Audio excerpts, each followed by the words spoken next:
Alhamdulillahirabbil alamin. Shalatu wassalamu ala Rasulillah wa ala alihi wa ashabihi wa mawalah.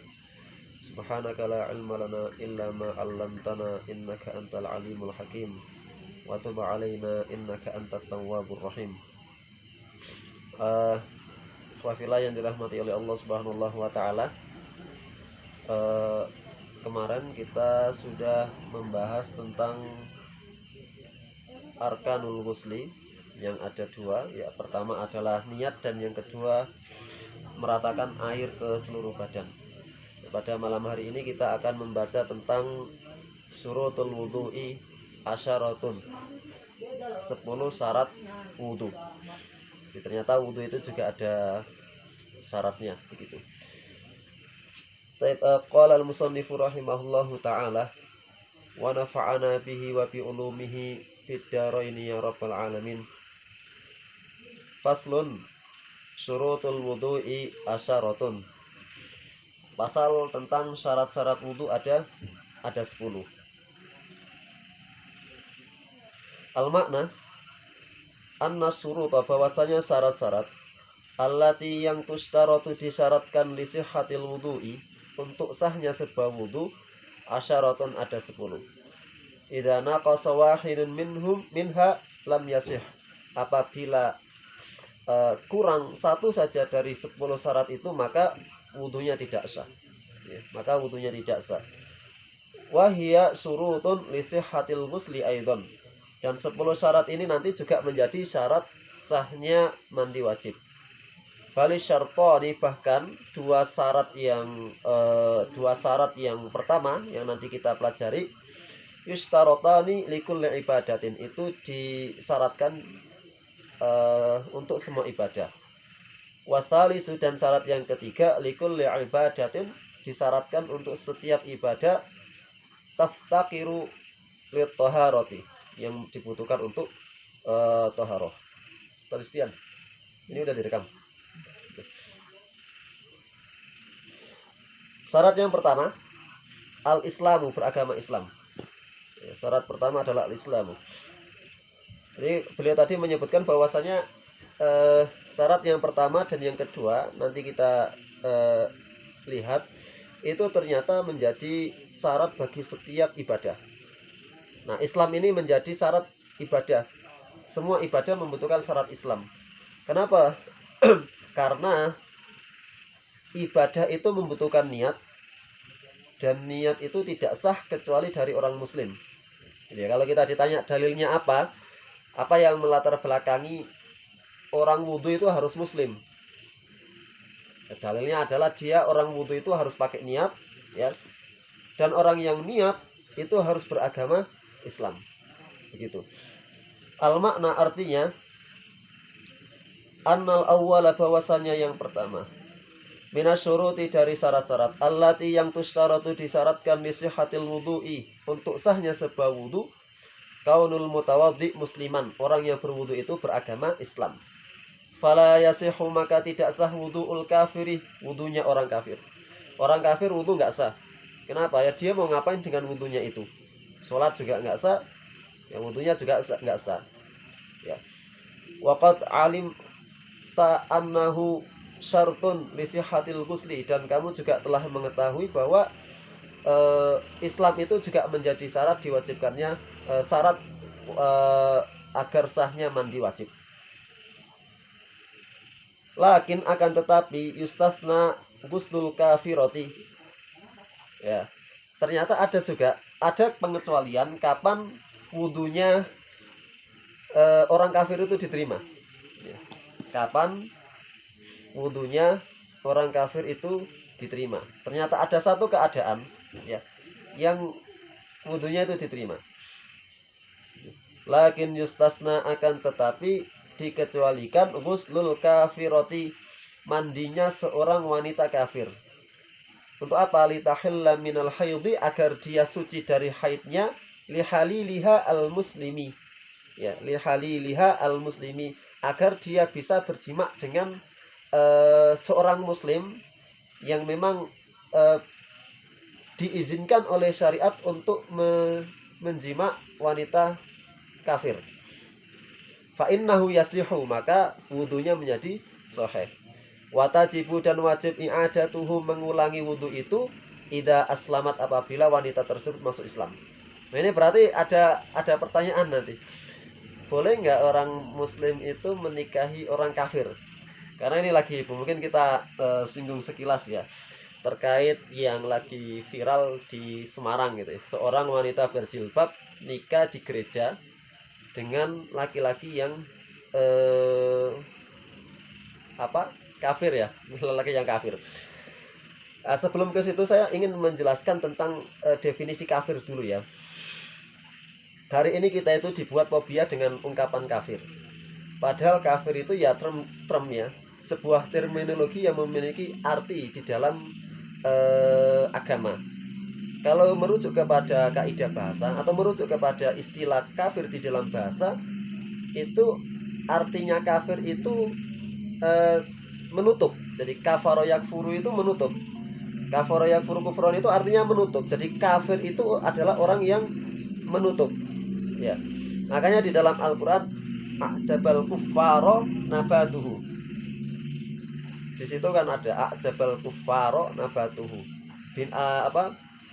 Tumbuh-tumbuhan itu membuat takjub orang-orang kafir. Nah, itu apakah kita artikan kafir kufar di situ sebagai orang kafir? Ternyata tidak. Di dalam ayat itu kafir diartikan sebagai petani. Jadi petani itu adalah kafir. Petani itu adalah kafir kalau kita merujuk kepada ayat tersebut. Tetapi yang dimaksud dengan kafir itu adalah orang yang menutupi. Kenapa? Karena petani itu ngelubangin tanah, taruh biji, ditutupin. Maka itu dinamakan dengan kafir. Jadi term kafir itu adalah terminologi agama. Secara bahasa berarti menutupi, tetapi secara istilah di dalam akidah itu menjadi orang yang tidak percaya kepada Allah dan Rasulullah Shallallahu Alaihi Wasallam. Ya. Jadi kafir itu adalah orang yang tidak percaya atau hatinya tertutupi untuk tidak mempercayai Allah dan Rasulullah Muhammad Shallallahu Alaihi Wasallam. Jadi rukun keimanan itu percaya kepada Allah, percaya kepada Rasulullah Muhammad Shallallahu Alaihi Wasallam. Dua hal itu. Jadi kita juga harus memahamkan sebenarnya kepada agama yang lain, kawan-kawan kita dari agama yang lain. Ketika kita mengatakan kafir, itu bukan ungkapan yang jahat, ya, itu bukan ungkapan yang keras. Dan sebagaimana kita itu juga terima-terima saja dikatakan domba yang tersesat oleh orang Nasrani, ya. Orang Nasrani yang di dalam ajaran mereka, orang yang tidak mengikuti iman Kristus dikatakan dengan domba-domba yang tersesat. Ya berarti saya ini domba yang tersesat, jenengan domba yang tersesat. Yo, fine-fine saja, tidak menjadi masalah. Itu terminologi mereka. Gitu. Nah, terkait nikah beda agama. Sudah menjadi bahasan yang panjang. Tetapi kaidahnya adalah wala tankihul musyrikati hatta yu'min. Jangan pernah kamu menikahi orang-orang musyrik sampai mereka beriman. Jadi ada perbedaan. Orang muslim itu baik laki-laki maupun perempuan dilarang menikahi dengan orang musyrik atau musyrikah. Tetapi terkait ahlul kitab beda hukumnya. Jadi orang kafir itu kan macam-macam ya. Ada ahlul kitab, kemudian ada musyrik. Ya, ada ahlul kitab, ada musyrik. Nah, kita tambah satu lagi, ateis gitu ya. Nah, ada ahlul kitab, ada musyrik, ada ateis. Kalau terkait musyrik, ya, musyrik itu kan berarti dia mensekutukan Allah. Ya, mensekutukan Allah. Ya, Islam. Orang musyrik itu mensekutukan Allah. Kalau dia mensekutukan Allah, itu namanya musyrik. Tapi kalau ahlul kitab, itu belum tentu dia menjadi musyrik. Ya. Sekali lagi, ahlul kitab Yahudi dan Nasrani itu belum tentu musyrik. Ya. Kalau dikatakan kafir, iya kafir. Kenapa? Karena mereka tidak mengimani Nabi Shallallahu Alaihi Wasallam. Tetapi untuk menghukumi mereka kafir, untuk menghukumi mereka musyrik atau tidak, itu kita lihat keadaannya. Ya. Misalnya di dalam Al-Quran itu kan innalladzina amanu walladzina hadu wan nasara wassabiina man amana billahi wal yaumil akhir wa amila sholihan falahum ajruhum 'inda rabbihim wala khaufun 'alaihim walahum yahzanun. Itu kan di ayat itu mengatakan orang-orang mukmin, orang Yahudi, orang Nasrani, orang Sobi itu yang beriman kepada Allah, maka Allah selamatkan nanti di akhirat. Ya berarti beda konteksnya.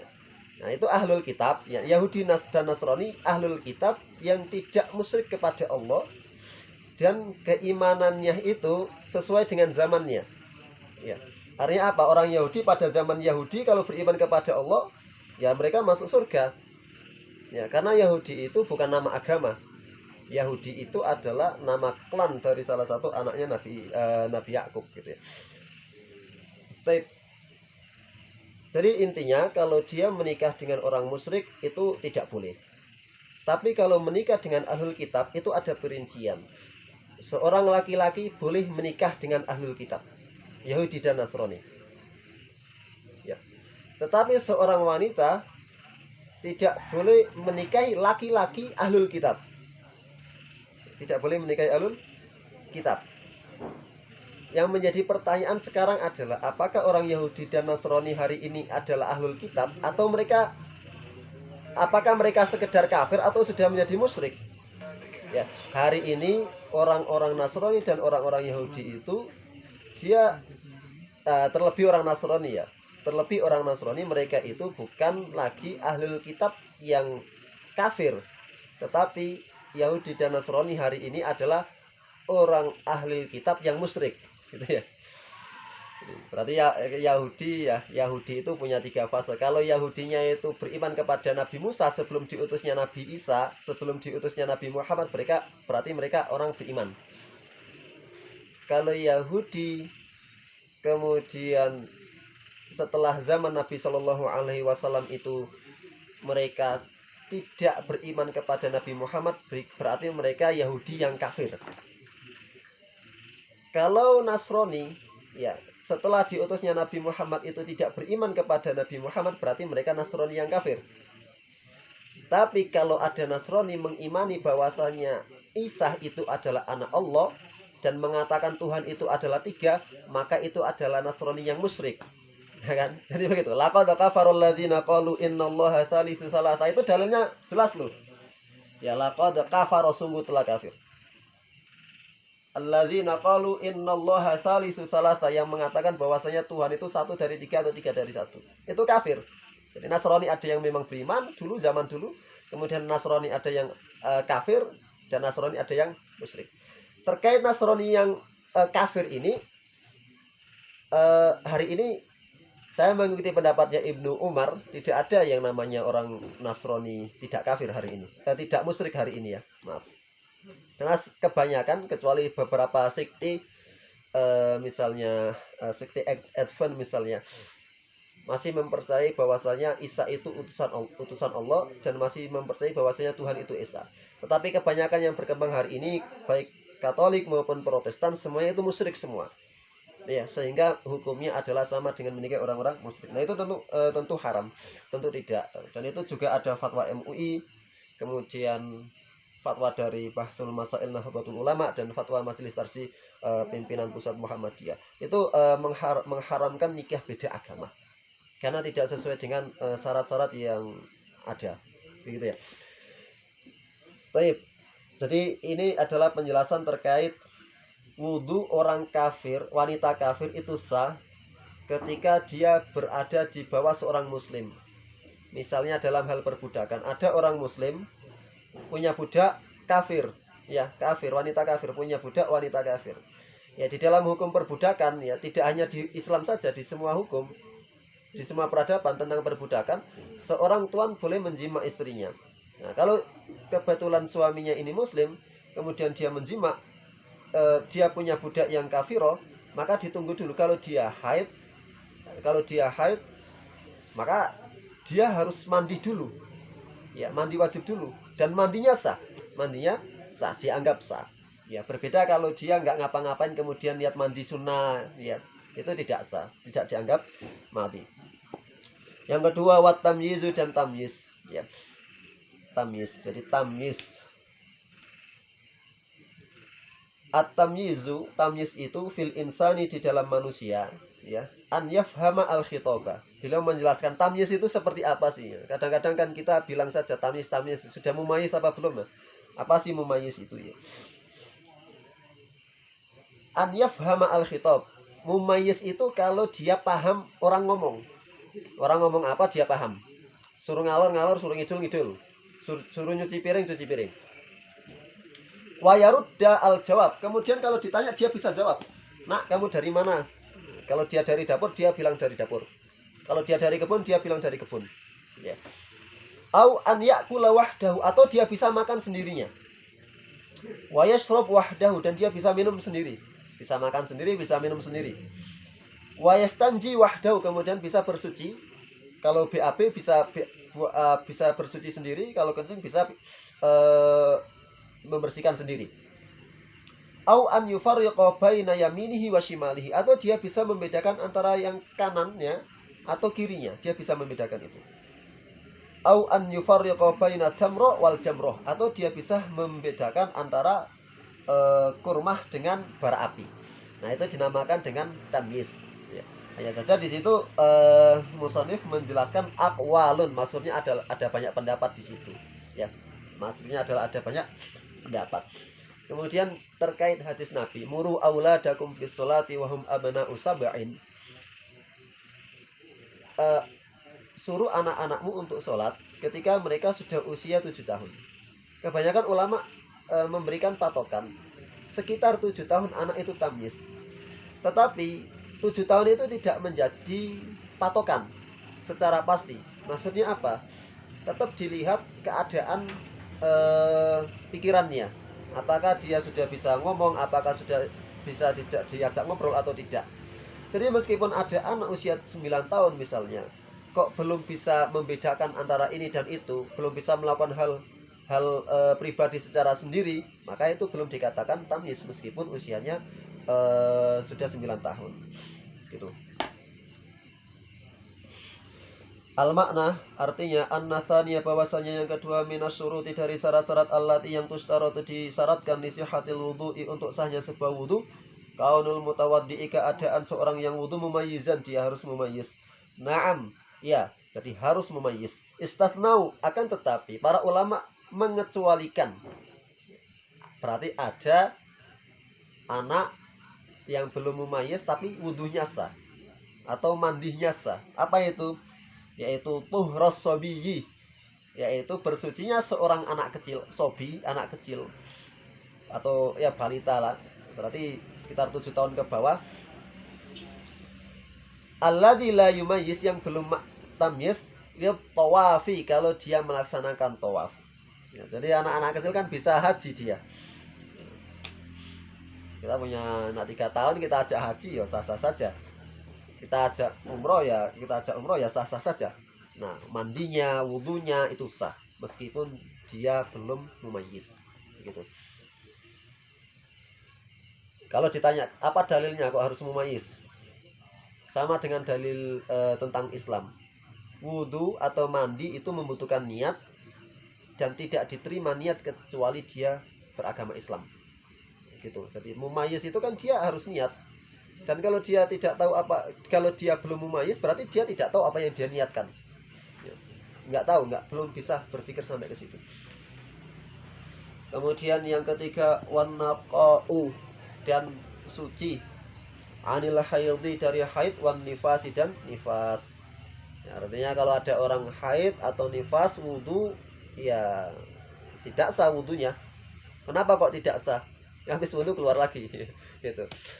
Habis wudu keluar lagi, sehingga tidak sah. An-natsalisa, bahwasanya yang ketiga, minasyuruti, dari syarat-syarat allati yang itu staratu disyaratkan li sihhatil wudu'i, untuk sahnya sebuah wudu, al-huluwu, terlepas, minal haidhi, dari haid, wan nifasi, dan nifas, wa mislihima, dan yang semisalnya. Ya, kullu munafin lahu, semua hal yang menyebabkan wuduhnya itu tidak ada efeknya, tidak ada gunanya, maka wudunya tidak sah. Ya. Kahurujil bauli, seperti kita sedang pipis, ada orang sedang pipis kok sambil wudu. Ada orang sambil maaf BAB kok sambil wudu. Yo, ngapain dia? Kan batal lagi gitu ya. Wakada yuqalu fil ghusli, begitu juga ketika mandi. Orang mandi wajib atau mandi sunnah kok sambil pipis. Yo enggak sah itu. Ya, enggak sah. Fala yasihu, maka tidak sah ma'khurujil maniyyi, ketika orang sedang keluar mani kok sambil mandi wajib gitu ya. Keluar mani sambil mandi wajib. Ya, kenapa kok nggak sah ya? Ya dia lagi keluar mani. Dia habis mandi bersamaan dengan selesainya keluar mani. Ya, dia masih jenabah, ya, masih jenabah. Awil haid awin nifas, atau dalam keadaan haid atau dalam keadaan nifas. Nah, itu dia tetap tidak sah mandinya. Kalau mau mandi setelah haid atau setelah nifas adalah ketika darahnya itu benar-benar selesai, benar-benar terputus gitu.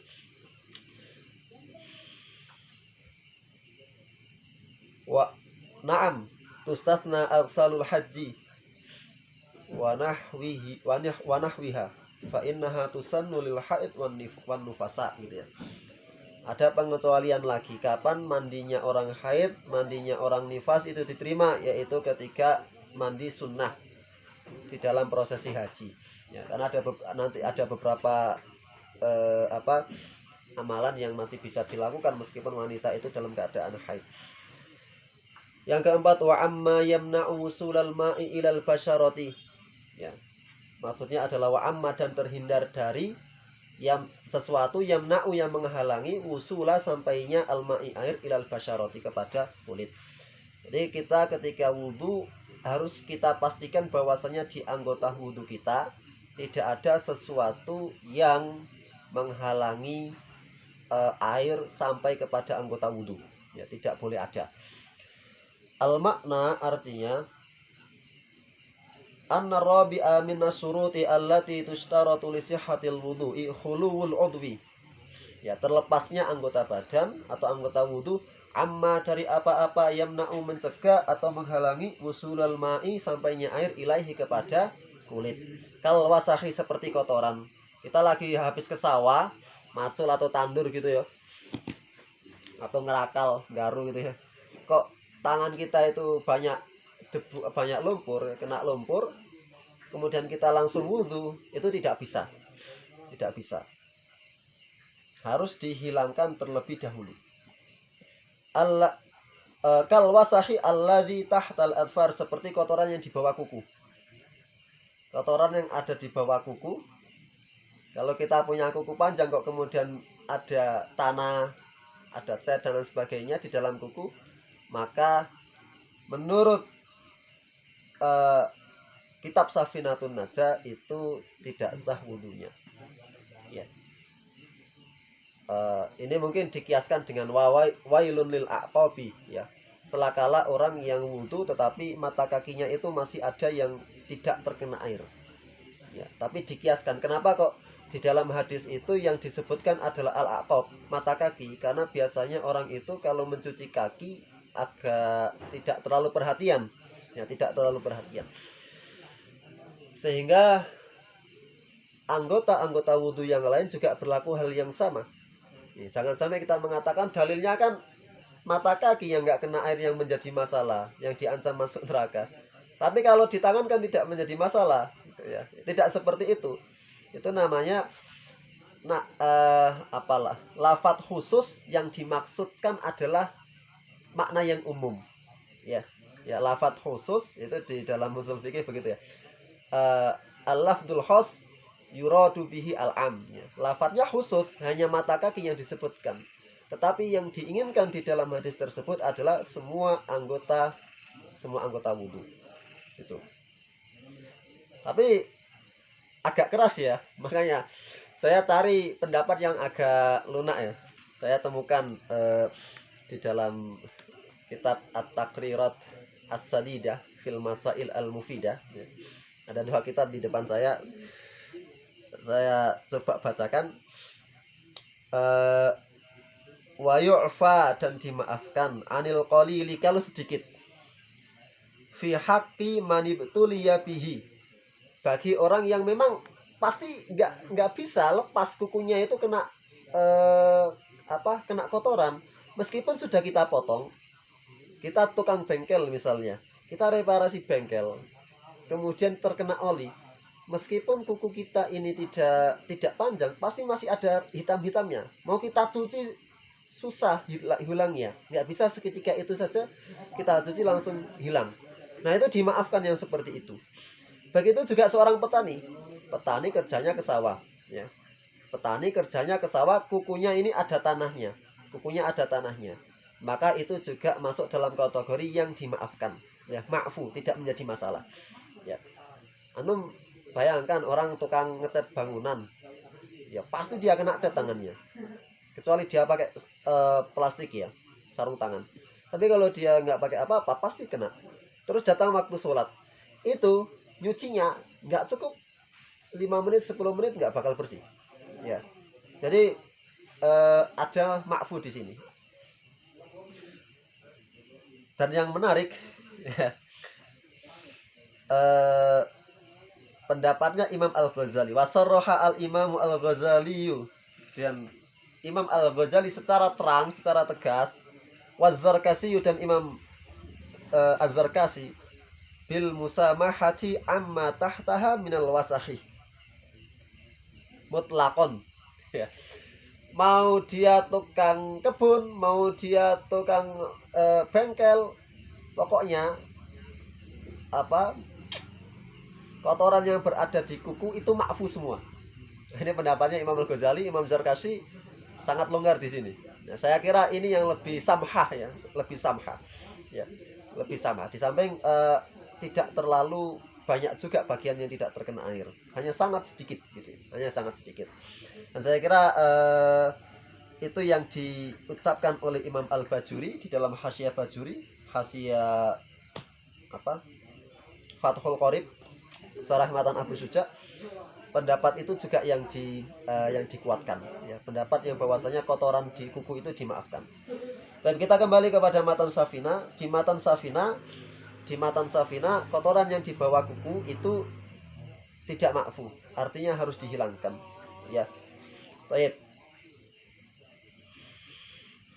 Kemudian selanjutnya wa alla yakuna 'alal udwi ma yughayyiru ma, dan hendaklah tidak ada di anggota badan sesuatu yang merubah sifat air ya, tidak boleh ada yang merubah sifat air. Kita habis dari sawah, banyak lumpur, nggak kita cuci dulu, kemudian langsung wudhu. Itu kira-kira sah nggak wudhunya? Tidak sah. Pertanyaannya kenapa? Airnya tidak lagi menjadi air mutlak. Ya, wudhu itu kan harus pakai air mutlak. Kalau di dalam tubuh kita, di anggota tubuh itu ada lumpur, tentu air yang kita basuhkan itu tercampur dengan lumpur. Kalau airnya tercampur dengan lumpur itu bukan air mutlak lagi. Kalau tidak air mutlak lagi berarti dia bukan, ya tidak sah wudhunya. Seperti itu. Al-makna artinya annal khamisa, bahwasanya yang kelima, minasyuruti dari syarat-syarat allati yang tustaratu disyaratkan li sihhatil wudhu'i, untuk sahnya sebuah wudhu, khuluwul adwi, terlepasnya anggota wudhu, amma dari apa-apa yughayyiru yang merubah al-ma'a air, taghayyuran perubahan, yaslubu ismahu yang mencabut namanya. Maksudnya apa ya? Air itu kan air mutlak yang kita gunakan untuk wudhu.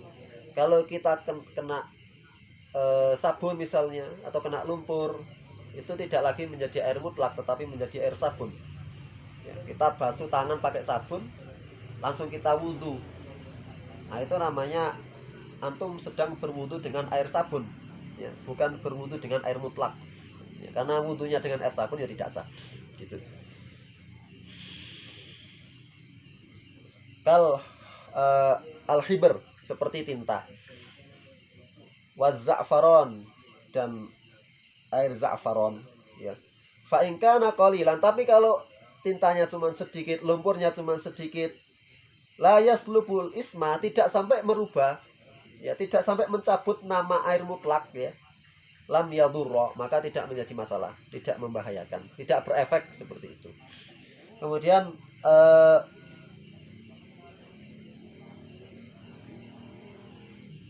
ada juga wal ilmu bi fardiyatihi, dan mengetahui mana yang fardu mana yang tidak. Ya, ini saya kira detail, tetapi saya kira semua orang sudah memahaminya. Wal ilmu bi fardiyatihi, yaitu mengetahui mana-mana bagian wudhu yang wajib dibasuh dan mana bagian wudhu yang sunnah untuk dibasuh. Ya. Jadi harus tahu. Nah, maksudnya di sini adalah di samping itu orang itu juga harus tahu bahwasanya kalau ada orang mau sholat wajib, ya sholatlah, sholat apapun, kok kemudian dia wudhu dan dia meyakini wudhunya itu adalah sunnah, maka tidak sah wudhunya dan tidak sah sholatnya.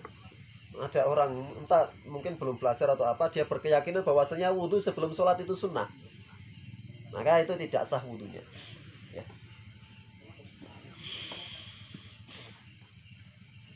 Wa alla ya'taqida fardhan min furudihi sunnatan, yang selanjutnya, dan tidak meyakini salah satu dari rukun wudhu itu sunnah, ya. Tidak meyakini salah satu dari rukun wudhu itu sunnah. Ada orang wudhu basuh muka, kok dia yakini itu adalah sunnah, maka tidak sah wudhunya gitu. Kecuali basuhannya adalah basuhan yang kedua, ya. Kalau dia basuh yang pertama, dia berkeyakinan bahwasanya itu adalah sunnah, maka itu tidak sah, ya. Tapi kalau yang dia basuhkan itu adalah basuhan yang kedua atau basuhan yang ketiga, dan ketika itu dia meyakini itu adalah sunnah, maka itu tidak menjadi masalah, ya. Wal ma'u at-tahuru, kemudian yang selanjutnya, syarat yang selanjutnya adalah air yang digunakan itu adalah air yang suci, yaitu air mutlak, ya. Ini sudah ma'ruf semua, sehingga tidak perlu kita baca syarahnya. Waduhulul waktu, dan masuknya waktu, wal muwalatu, dan muwala lidaimil hadasi, bagi orang yang sedang berhadas. Nah, tentang orang yang berhadas, orang yang berhadas kemudian dia hadasnya itu terus menerus, biasanya dicontohkan oleh para ulama itu sebagai salasul baul, ya. Orang yang pipisnya itu netes terus, ya. Mungkin ada orang yang diuji oleh Allah, ada penyakit, netes terus pipisnya. Nah, itu bagaimana tata cara sholatnya? Yang pertama, dia wudhu ketika sudah masuk waktu sholat. Ketika sudah masuk waktu sholat dia wudhu. Setelah selesai wudhu dia langsung sholat. Meskipun nanti keluar ketika sholat, meskipun nanti keluar pipisnya setelah wudhu, sholatnya dianggap sah, ya. Dan saya mengikuti pendapat ulama yang mengatakan tidak perlu i'adah, tidak perlu diulang kalau sudah sembuh. Ya, itu lebih arfak, ya, lebih lebih manusiawi gitu. Jadi bagi orang yang memiliki hadas, yang hadasnya itu terus berlanjut seperti istihadhah. Istihadhah itu kan keluar darah terus begitu kan. Terus dia kan masih wajib sholat. Maka orang yang mustahid atau orang yang sedang kena istihadhah, dia tidak boleh wudhu sebelum azan. Dia wudhunya setelah azan, dalam artian wudhu setelah masuk waktu sholat, kemudian setelah wudhu langsung melaksanakan sholat, gitu ya. Kemudian wabakiyah, bisa diturunkan lagi Pak Yus. Wabakiyah, dan tersisa min surutil wudu'i, dari syarat-syarat wudu, wal ghusli, dan mandi, ziyadatun alama dzakarahu khamsatun. Ada 5 tambahan yang disampaikan oleh pengarang Nailur Roja. Kalau di At-Takrirat As-Sadidah ini disebutkan ada khamsata asyarah, ada 15. Kemudian di Matan Safina ini tadi disebutkan ada 10. Kemudian pensyarah menambahkan 5. Jadi jumlahnya sama. Yang pertama adalah izalatun najasatil ainiyati, menghilangkan najis yang hukmiyah, ainiyah. Najis ainiyah itu adalah najis yang barangnya kelihatan, ya. Bal yakfilaha ma'al hadasi waslatun wahidatun, Bahkan cukup untuk untuk membersihkannya itu cuma sekali basuh. Kita ambil contoh misalnya di tangan kita ada kotoran ayam misalnya. Kita wudhu, ini belum kita bersihkan, belum kita bersihkan. Kemudian kita basuh kanan, basuh kiri. Maka pendapat yang ada beberapa pendapat. Pendapat pertama, sebelum membasuh yang sini itu bisa kita hilangkan dulu najisnya. Kita hilangkan dulu dengan 1 kali basuhan. Kalau 1 kali basuhan itu belum hilang najisnya, maka 2 kali basuhan. Pendapat pertama mengatakan ketika basuhan menghilangkan najis itu